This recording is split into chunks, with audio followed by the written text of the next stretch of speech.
All right, lesson one is done. And here we go with the first video recap. So, typically, what I do in these recaps, I demonstrate what people are supposed to be practicing and how it should sound, and I do some different speeds with the metronome and whatnot. But since you're already very experienced and you definitely know how to follow a metronome well, I don't think it's quite necessary for you. So instead, I want to talk about just some things to consider, maybe. So like with this particular coil, I call these like 4-note coils. I don't know if you refer to it the same thing, but call it that because you're always going up 1, 2, 3, 4 notes, and then you head back one and go up 4. So 1, 2, 3, 4, 1, 2, 3, 4, 1, 2, 3, 4, 1, 2, 3, 4. And then we head the other way. 1, 2, 3, 4, 1, 2, 3, 4, 1, 2, 3, 4, 1, 2, 3, 4. Done. So with this particular thing versus like the first one I gave you today, just to see what you could do, I believe it was just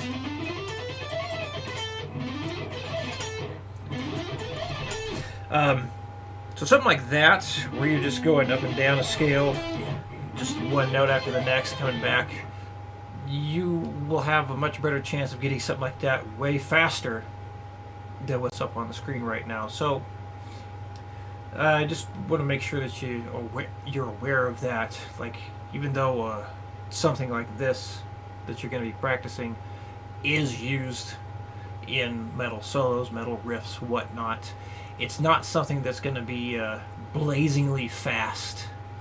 So just want you to keep that in mind. So in terms of like speed, like something to maybe shoot for, from what I've been told through a guy named Troy Grady, who does this thing called Cracking the Code.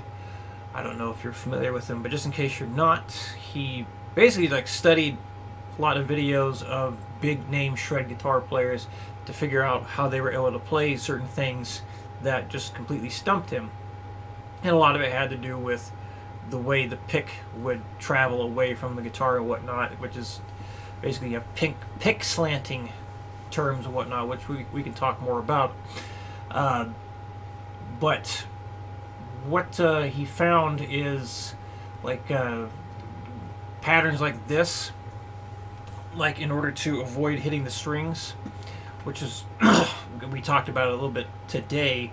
You're kind of having to rotate your arm back and forth a bit in order to make sure you're able to play the notes cleanly. And because you're constantly going back and forth like this, that's one reason why you won't be able to get something like this blazingly fast.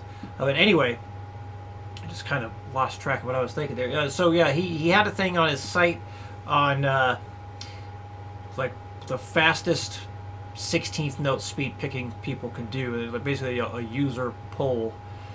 And the average fastest picking speed for 16th notes seemed to be about 180 beats per minute.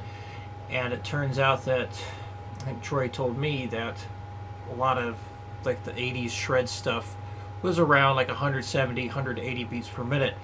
The things that would impress a lot of people. So it was about that pace. So if you get this up to 180, you're definitely up there with some of the fastest guys from the 80s and whatnot. So that's kind of my bare minimum for a lot of things, is getting the stuff up to 180. So if you don't get it up to that, even within the first week, not a big deal, but just so you know, that's a thing, or a speed thing to shoot for, if you like. So you already got past the 120 on that, I believe, or at least at 120, so you're definitely able to play it.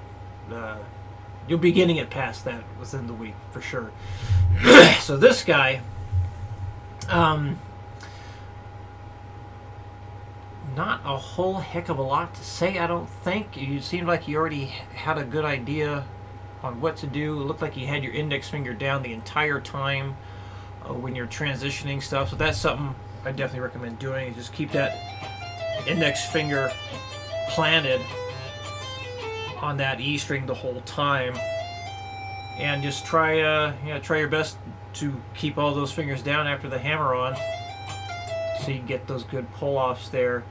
And this is one I said, if you get to 240 beats per minute before next week, do the 6 notes a beat instead.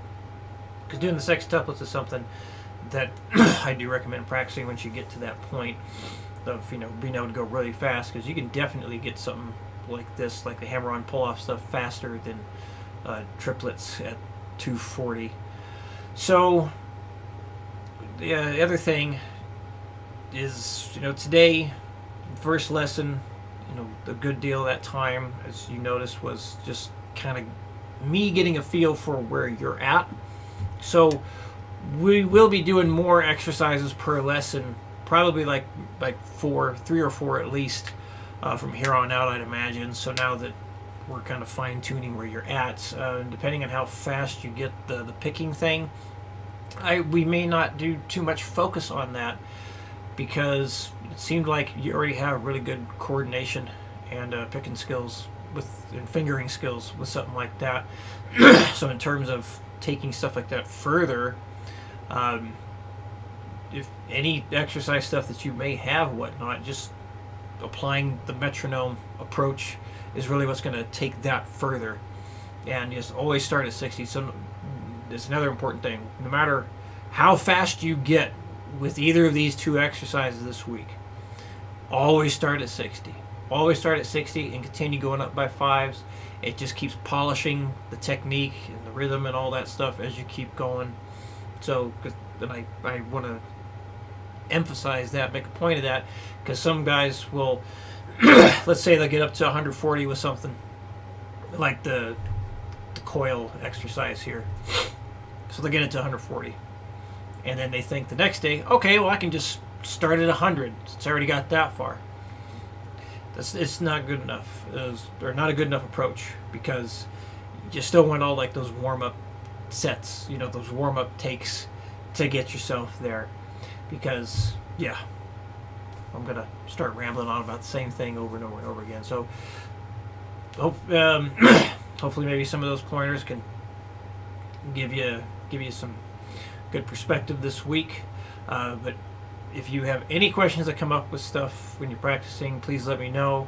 I think you said you would do a video demo of this stuff and send it on Sunday, so that's excellent.